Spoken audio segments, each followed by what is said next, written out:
Assalamualaikum warahmatullahi wabarakatuh. Welcome to the new lecture. Today we are going to look into the new topic, which is designing the IIoT system.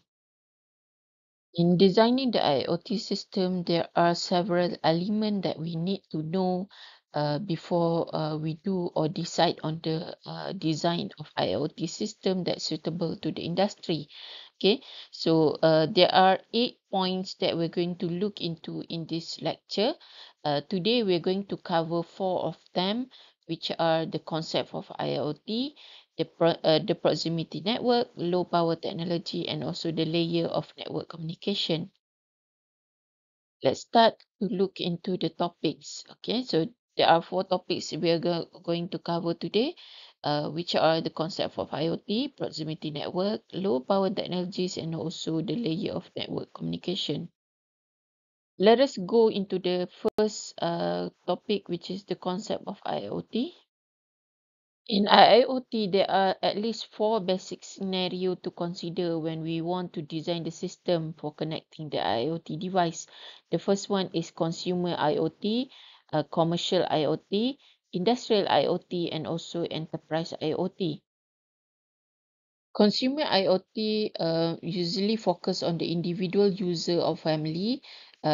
For example, as in the wearables, in the smart home application, and also some personal monitoring devices. In other words, we can say that in consumer IoT, the product is to make our life easier by performing tasks or service for us.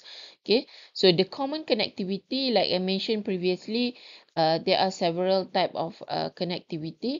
Usually, there are Bluetooth, Wi-Fi, and Zigbee. Okay, so this technology offers short-range communication, which is suitable for application deployed in limited spaces, for example, houses or small offices.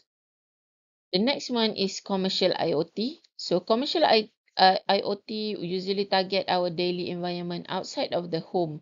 Okay, where the home is for consumer IoT.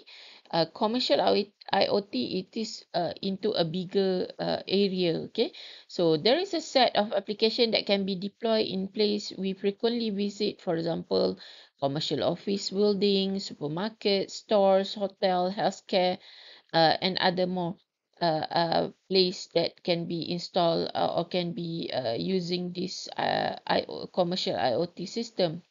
The application for this place vary from variable monitoring to environmental condition, personal control schedule, building access, and many more. Okay, so commercial IoT solution are open to any connectivity, for example, like Bluetooth, Wi-Fi, Zigbee, Sigfox, LoRa, and LTE.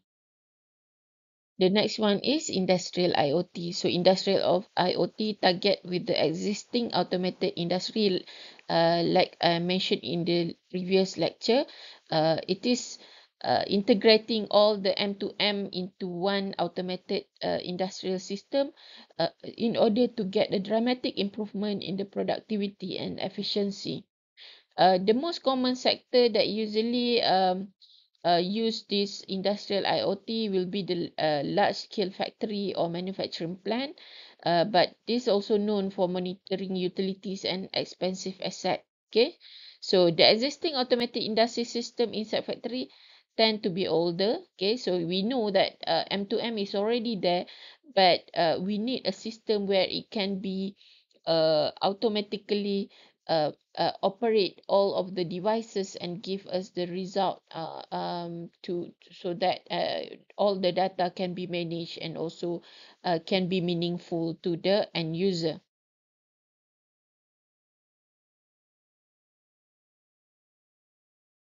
The last concept is enterprise IoT. So enterprise IoT is anticipated to enhance enterprise efficiency, facilitate new business model, and align physical operation with digital asset on a real-time basis.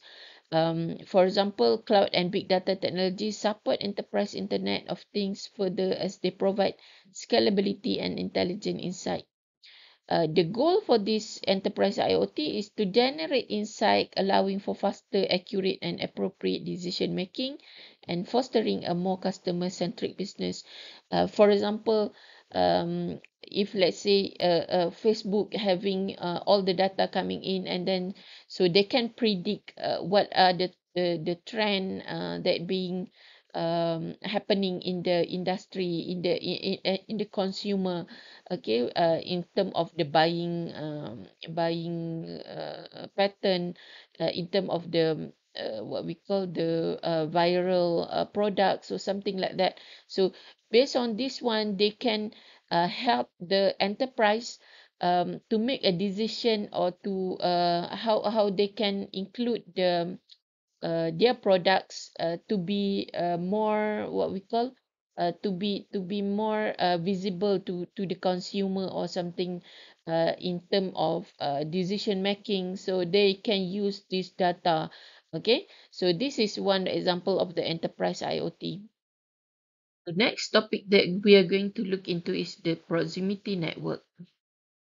The choice of communication technology that selected by the industry when they want to apply it to their factory or their place or their application will directly affect the cost, reliability, and also the performance of the device interconnection system. So, since there will be a lot of application in the factory or inside the industry, um, the system designers can deploy devices in many ways. So there will be no one technology that suited all of the scenario. So there is no one size fit all.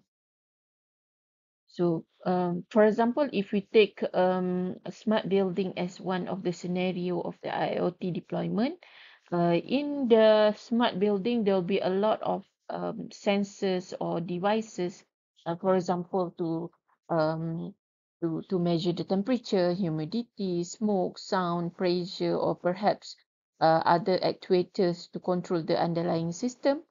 This physical wiring of all these devices for power and communication will be very complicated. Okay, so and it will cost a lot of money also.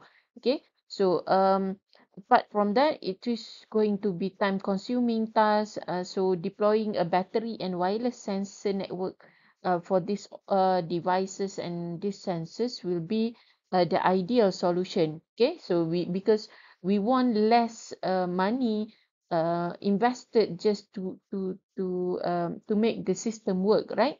So one of the methods that we can reduce the money is by using the battery and wireless sensor. So, in order for this system to work, it is important to use the WSN, which is Wireless Node Networks, Local Area Networks. Okay, so let's see what is WSN. So, Wireless Sensor Network, or WSN, is an infrastructureless wireless network that deploy in a large number of wireless sensor in ad hoc manner that is used to monitor the system physical or environmental condition. Okay, so this WSN is used to interconnect all of the devices using the wireless network, and then it will what we call it is manage all of these sensor together. Okay, sensor nodes are used in WSN with the onboard processor that manage and monitor the environment in a particular area. They are connected to the base station, which act as the processing unit in the WSN system. A base station in a WSN system is connected through the internet to share data. Let us look into this schematic diagram for better understanding. Okay, so for example, we have thousands of sensors that are what we call interconnect using the internet. Okay, so through this what we call it a sensor, it will be connected through internet where all the information will be managed through the base station.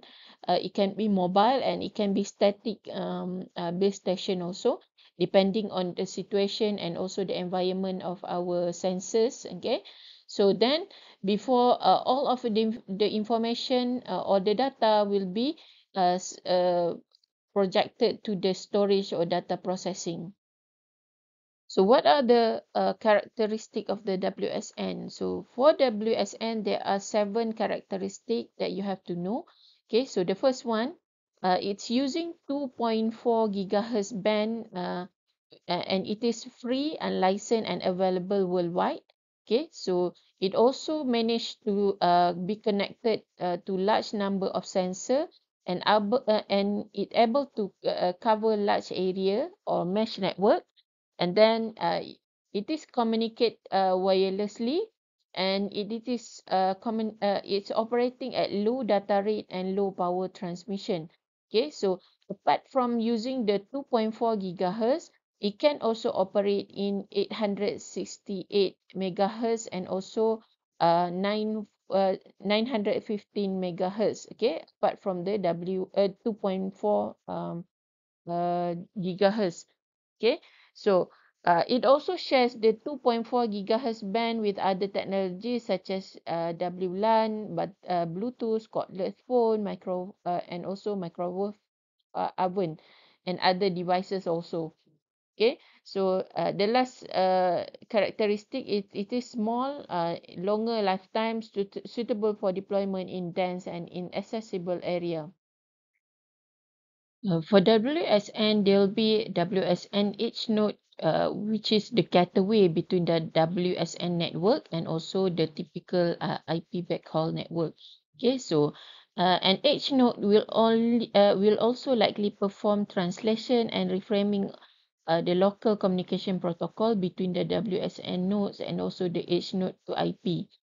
And in at this area is at this WSNH node, it will perform aggregation and correlation of data from all the nodes. Okay, so meaning that it will collect all of the data from the edge node, from the sensors, and then it perform the aggregation and correlation of the data before it is sent to the storage. Okay, so in addition, the edge node will be able to identify each WSN nodes through its standard interface.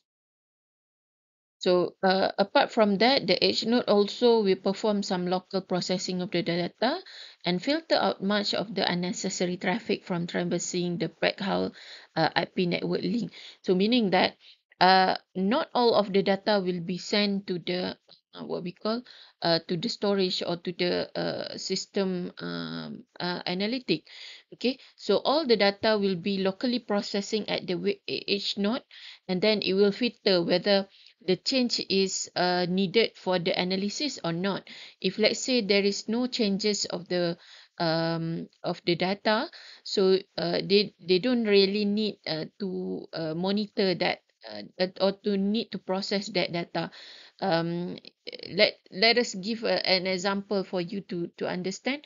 For example, there is a camera that and also sensor, movement sensor, that placed in the mountain or in the jungle to monitor the what we call the movement of the wild animal.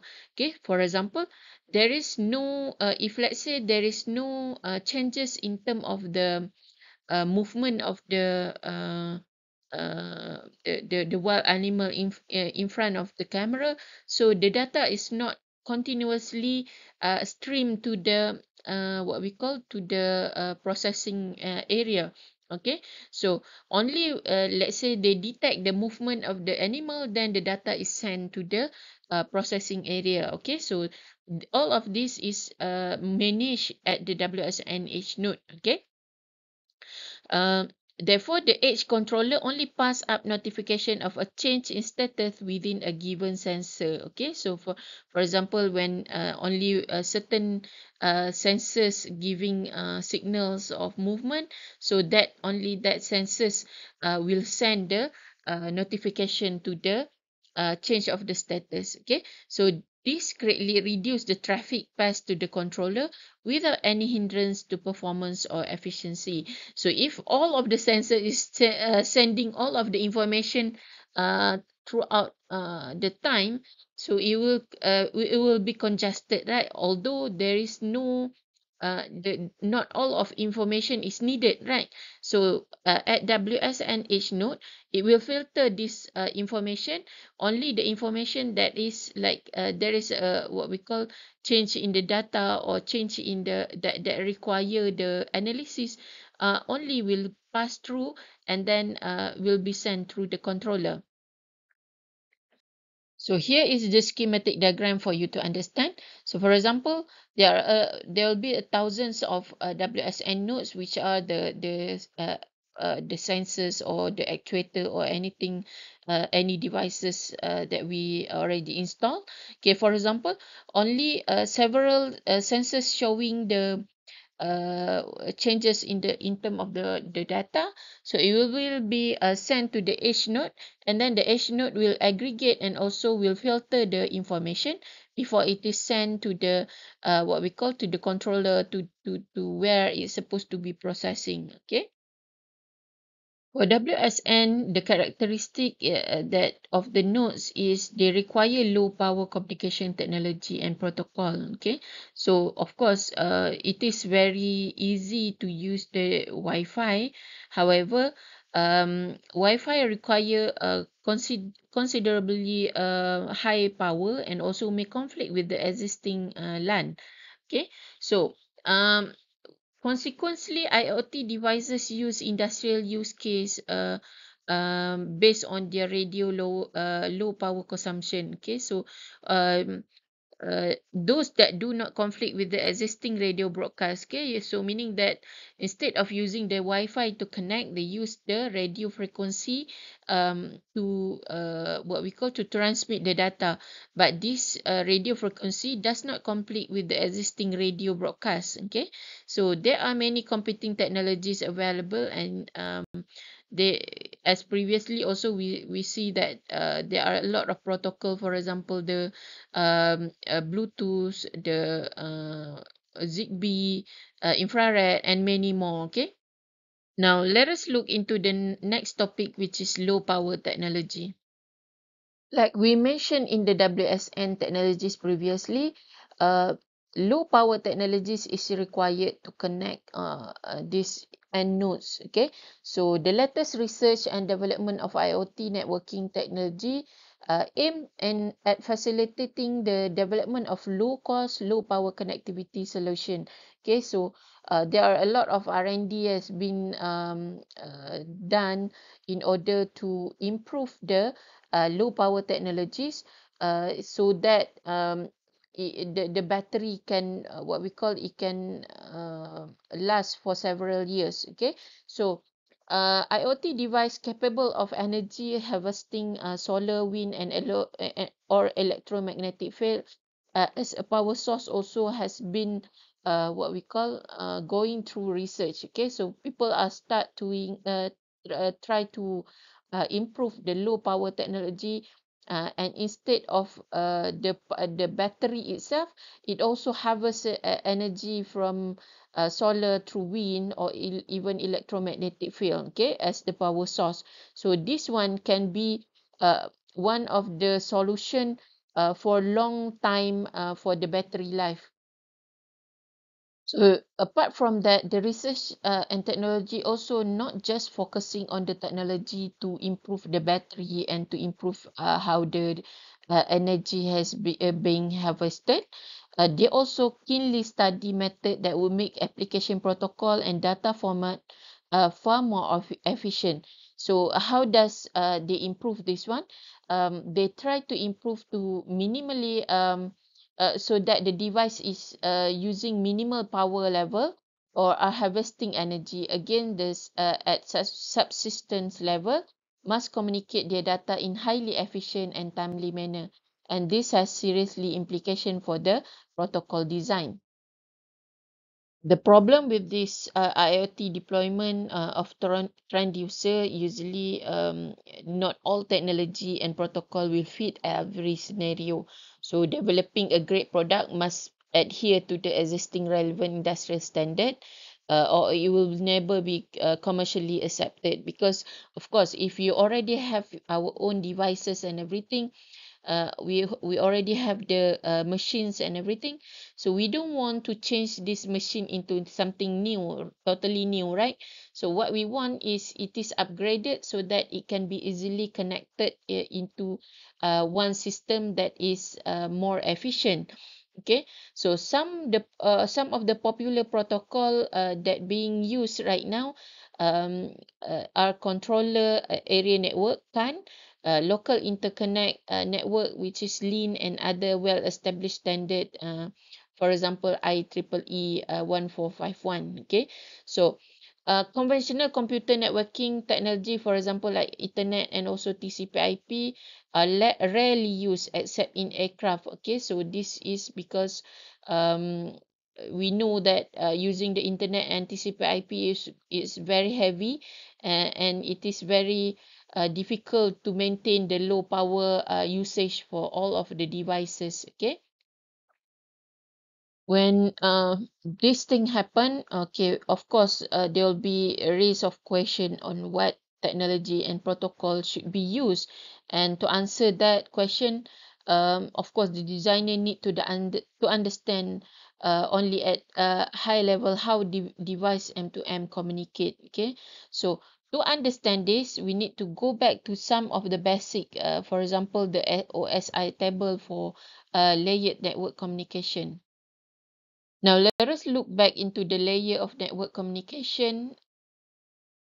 In the previous lecture, we already see all these seven layer of the OSI layer.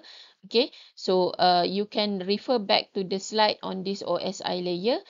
We just want to understand what is OSI layer and how does it is applied. And you can also read the about the OSI layer using this link, and also watch the video about the OSI layer, like mentioned in the previous lecture that I want to give you the video regarding the OSI layer. You can look into this link. Okay. Now, that one is the OSI layer, which is the structure that served us well through the last few decades with data communication. Okay. However, when we talk about web-based application, it require a more condensed structure. Okay. So if we are using the that 7 OSI layer, it will be too complicated, and it will what we call it will consume a lot of energy. Okay, so that become the 5 layer TCP/IP layered model as shown in the figure. Okay, so if let's say this is what we see, there is a 5 layer in the web 2.0 layer. Okay, so in this web 2.0, there are XML, and then HTTP, TLS, and also TCP, and also IPv6. Okay, so when we want to apply this for the web of things, it is not what we call suitable. Okay, so for example, the XML, it is an inefficient content encoding. For HTTP and TLS, it is huge overhead. It is very heavy.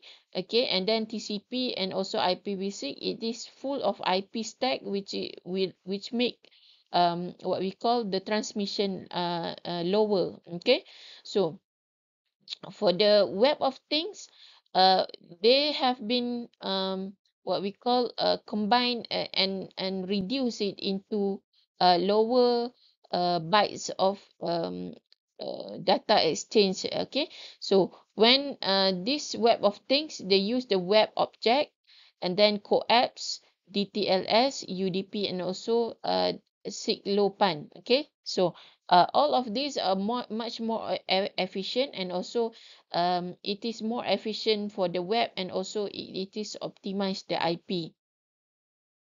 Similarly, for the IIoT, we need to achieve the performance required for real-time application and services, has required an even more condensed framework.